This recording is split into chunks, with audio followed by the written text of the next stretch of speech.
we doing, fellas? It's your boy, Sad Boy, and I did a Nintendo 64, I guess a game collection commentary, just a couple days ago, and I saw that it did a lot better than I thought that it would do. So I was saving this one for a little later, but I wanted to do this now to, I guess maybe,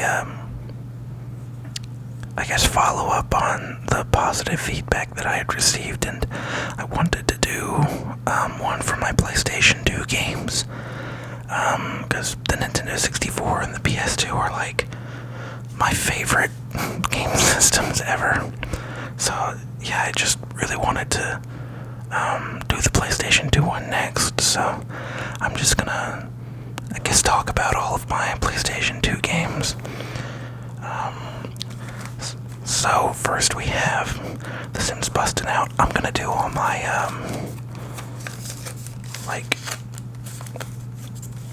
all the plastic little papery cases. I'm gonna do those first, just because I want to save the cool full-sized cases for last. So first I have The Sims Bustin' Out. This is one of my favorite Sims games. I really love this game. I love a lot of the newer Sim games, but I feel like maybe they just sort of overcomplicate with a lot of the things that you can do. I felt like this one kind of kept it simple. Plus, I'm a bit of a cheater, and I love to, put on the cheat codes and, give myself $1 million and, just mess around.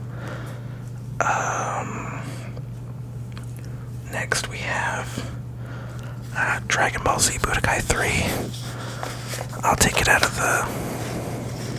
the case so you can see it properly, but yeah, it's Dragon Ball Z Budokai 3. I got this at a game store that didn't really know how great this game is, so I feel like they were selling it for super undervalue. So I got it for $5. I felt like it was maybe going to be worth a bit more than that, but yeah, I love this game.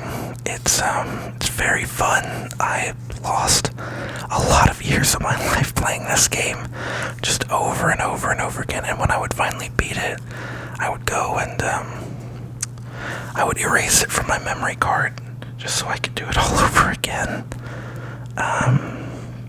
Yeah. Also, maybe just a bit of a forewarning. You guys are going to... Oh, sorry, I didn't mean to hit that.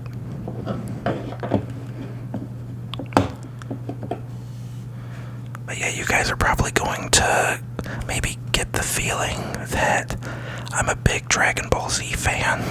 I don't really know why people make that assessment. But yeah, I do love Dragon Ball Z, but I don't know how people know that. So next we have Dragon Ball Z Budokai 1. This is one of the first games I ever actually owned and ever actually played on my own. Usually I would play games with my brother or my papa or something, and this is one of the first games I ever beat. It has a really special place, in my heart. And if... Oh, I think I hit the camera on accident. Yeah, if anyone, wants to get into Dragon Ball Z, but you don't really want to sit down and, play, or watch 700 episodes of Dragon Ball Z, I would highly recommend you to play this game. It pretty, it does a pretty good job of just wrapping up the story in a way that's, I guess I don't know, complimentary, maybe is the word I'm looking for. Next we have Dragon Ball Z Infinite World. Another great game. I feel like this game fleshes out a lot of, like, the Dragon Ball things that you can do. Like, there's a mission in there where you're literally just running down Snake Way, which is really cool when you're like a hardcore fan like me. But you know, if you're not like if you're playing it and you're not really into Dragon Ball Z, like, I had a friend play it and he said that it got kind of boring when, you know, all you're doing is just running around the whole time. Yeah, I cut the Vegeta out of this one because I was a stupid kid and I cut out the Vegeta here. There used to be a Vegeta figure here. I cut him out so that I could tape him to my wall because I wanted to make like my own little like wall of Dragon Ball Z. And that was the only picture I had.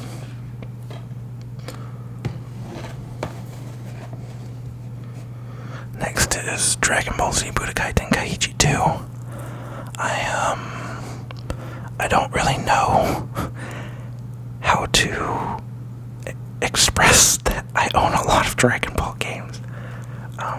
This is a great one.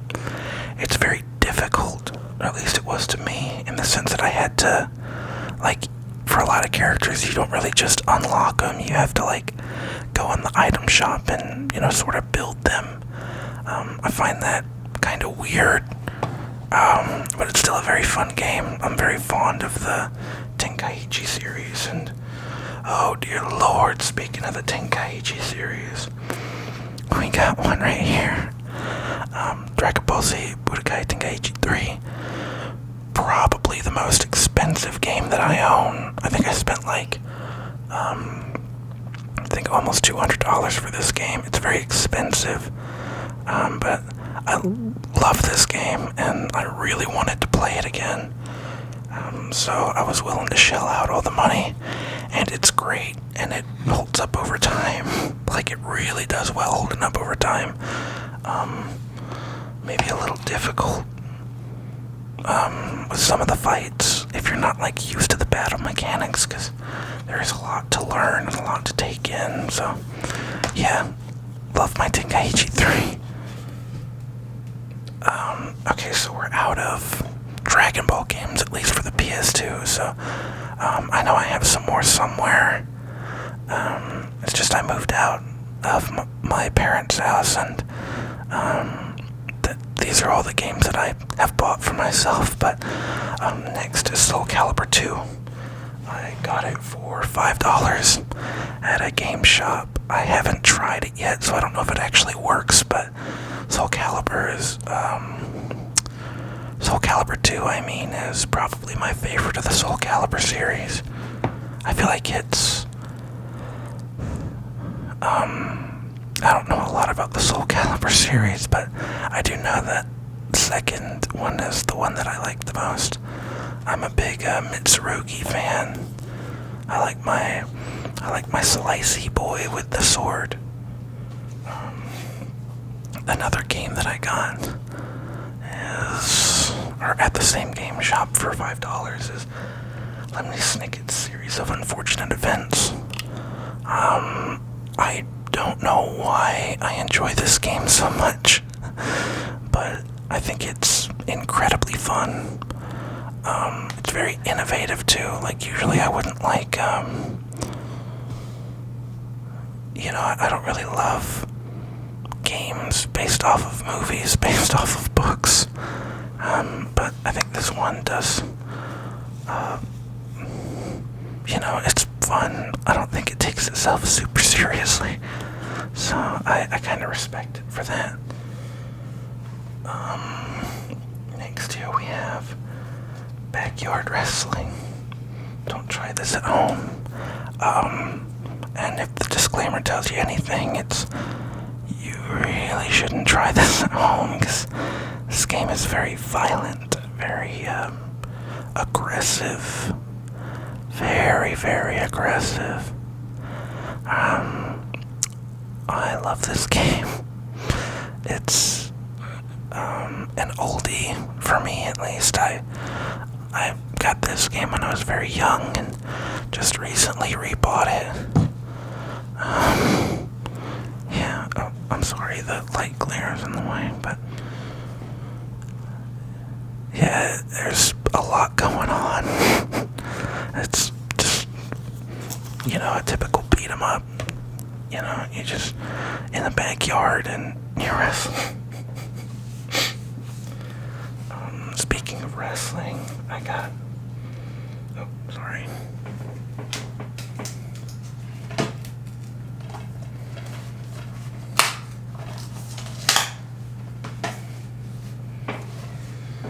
Sorry, I had to grab both copies of the game. SmackDown vs. Raw, 2008.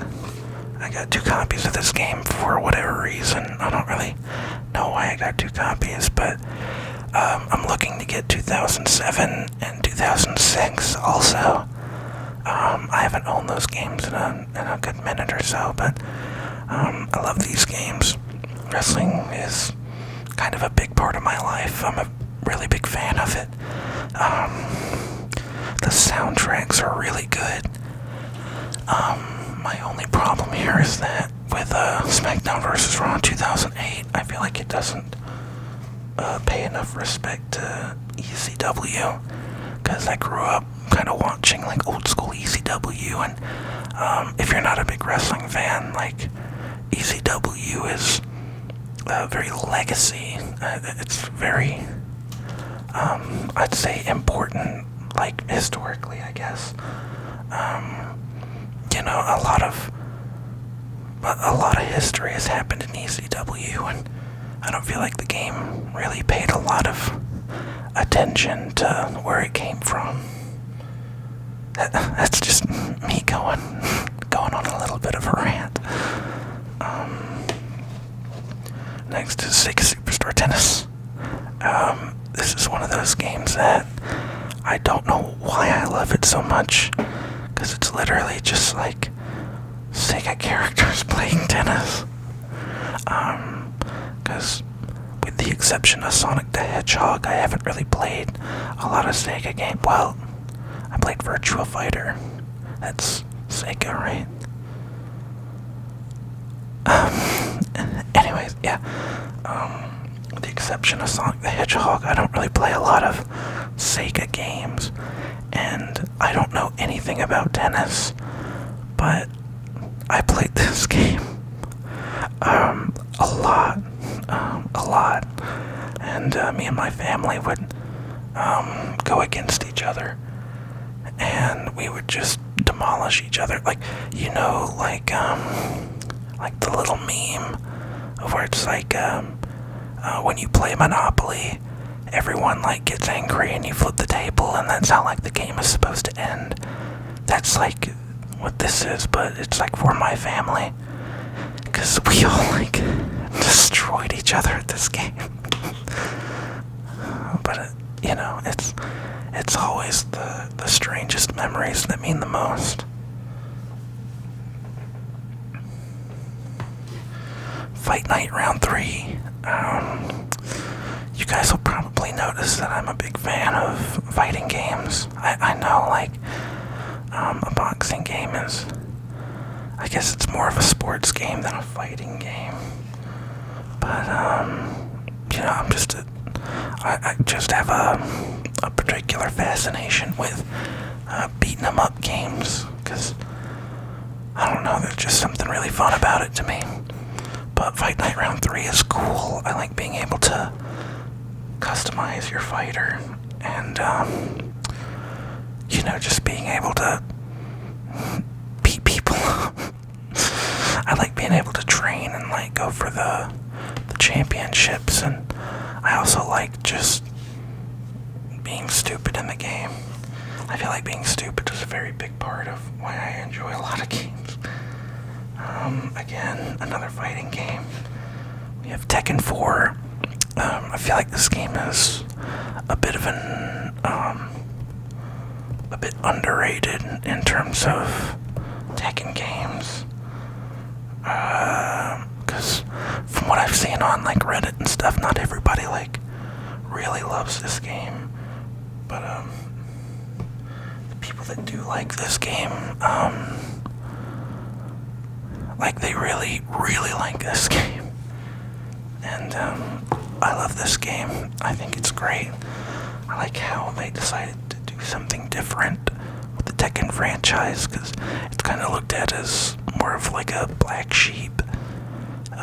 Kind of, I don't want to say like grungy. I don't know the word I'm looking for, but if you've played this game in comparison to the other Tekken games, you know that it kind of stands out. And I really respect it for that. Yeah, it's actually one of my favorite games ever. Like, I'm probably gonna go and play it after I finish editing this video. Here's one you guys have never heard of. Kingdom Hearts. Of course, I'm a little sarcastic, because this is an incredibly popular title. I can say I've never beaten this game. One of my friends let me borrow it when I was a kid, and he took it back before I had the chance to beat it, because I got stuck at a part and I couldn't figure out what to do next. So I don't know, I feel like I would not be able to speak on this game properly until I finished playing it, because it's beautiful. Like, I can't deny that it's a beautiful game, but I guess I'm just still trying to get back and play it to, finish it up and, form like a solid opinion on it, which is really sad because I know that it's a very highly acclaimed game. I wish that there was more that I could give on it. And here we have the final game.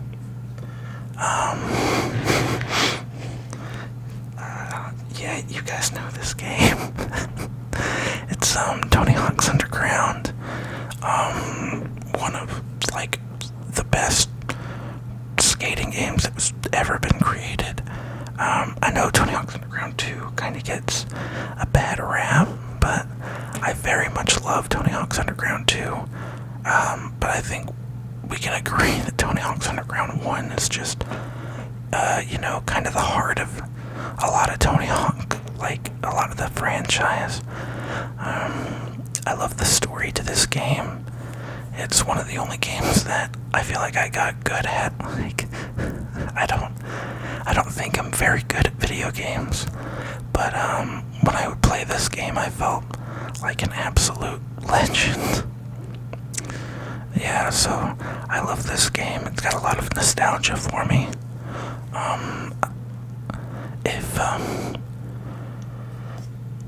If anyone would like to see me play any of these games, I know my channel is particularly new and I don't really have a following to, I guess, ask questions to, but if there's anybody that would like to see me play through some of these games in, a bit of an ASMR setting, I would really, really love to do that. I know I still have a lot to learn in terms of video making and editing and, just reaching out to the community and stuff, but if there's anyone that might be interested in, I don't know, I feel like I've said that a couple times, but yeah, I really hope you enjoy. Like and subscribe and comment your favorite parts. I love to see those video, the timestamps.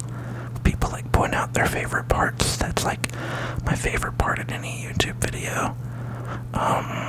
So yeah, thank you very much for watching, and I'll see you all very soon.